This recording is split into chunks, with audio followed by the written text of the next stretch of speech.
My name is Patrick, and I'll be taking you through a short 5-part tutorial on the ins and outs of using qPublic, which is a information database that various states and counties use to compile information such as taxes and sale history of properties to give easier access to the public, so people aren't constantly going into courthouses and whatnot looking for this information. Now, step 1 is obviously reaching the site. You can do this by either Googling qPublic or typing in qpublic.com. Following that, you select your state as well as your county, and you have the options of property search and the map. I prefer the map as it tends to be have a lot more detail to it, but there's a bit more specifics going on with property search, which we'll be covering in a later video. So even just looking at the zoomed out view of the county, you can get a good idea of what you're getting into. We have 6 cities here, as noted by the different colored splotches on the map, as well as a large deal of not areas outside of the city limits, also known as unincorporated areas. Each city has their own tax codes, so that's something important to keep in mind when you're looking at a particular piece of property, whether or not it's inside city limits. The specific piece of property I'll be using for this demonstration is this Walmart here. You figure it's a very large piece of property. It's relatively public, so you can get a general idea of how much information is available to the general public. So the features that I would like to talk about over the course of the series are the layers here. There's several of note, particularly floodplains and zoning, that we'll be going over later, as well as the basic functions up here along the top, including the measurement feature, as well as some of the other basic stuff like shortcuts into Street View, printing, full screening the map display if that's something that you need, drawing on the map, etc. As well as a more in detail text-based report for each of these properties, complete with sales information, permits, all that good stuff. An important piece of information to note here at the top are the parcel number, the address, which you should have one of 2 of to get to this particular property, as well as the tax district, which tells us whether or not the property is in a city, as well as the total area in acres and square feet.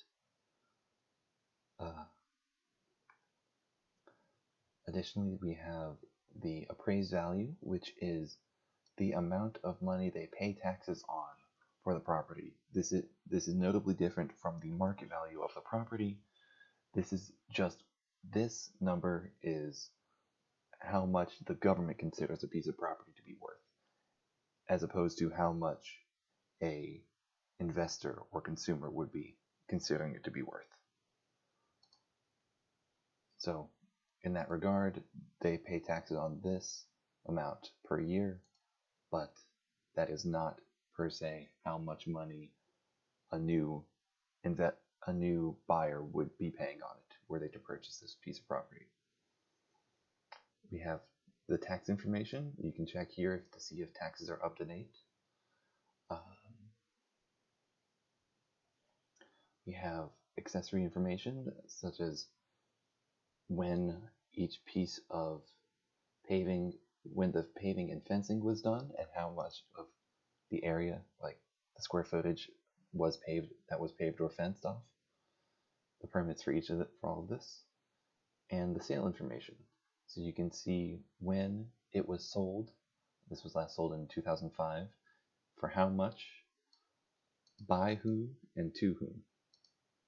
So from this we can tell that the property is currently owned by Eric S. Zorn, who is a trustee of Walmart apparently.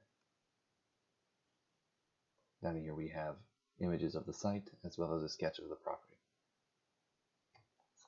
In this video, I will be going over the various layers in the map feature, such notably the zoning district and the floodplains.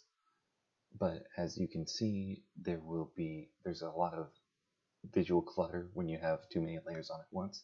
Like over here, there's little indicators of the floodplains and you can barely see them. So I'll be going through these one at a time, and we'll even be turning off the real world map. You can come over here to our legend, and you can compare the color here to that to get an idea of what the district of the Walmart is. But as you can see, there's a lot of colors that are very near to each other in shade, and it's kind of hard to tell them apart after a point.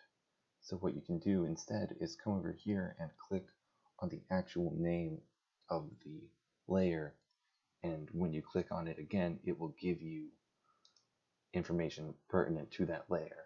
So down here you can see that it is in zoning district CRC, and CRC is over here, and I am certain that CRC stands for something important, but I'm not certain what that is, and there's no real way to figure that out without looking it up in the zoning codes for the county that is relevant. That is a whole other topic that I will not be covering in this series of videos. By a similar token, we have the FEMA floodplains, and like over here, you can go back and sort this by the similar thing, though in my experience it tends to it actually worked this time. This particular information blurb tends to break down the site, and cause you to have to reload the page. So over here we can see some information that I'm sure someone is able to make sense of, but is not really what we're concerned with. What we are concerned with is the zone of it. And this appears to be zone AE floodway, which I am certain there is another thing for in the zoning codes that you can look up on your own time if that is information that you actually need.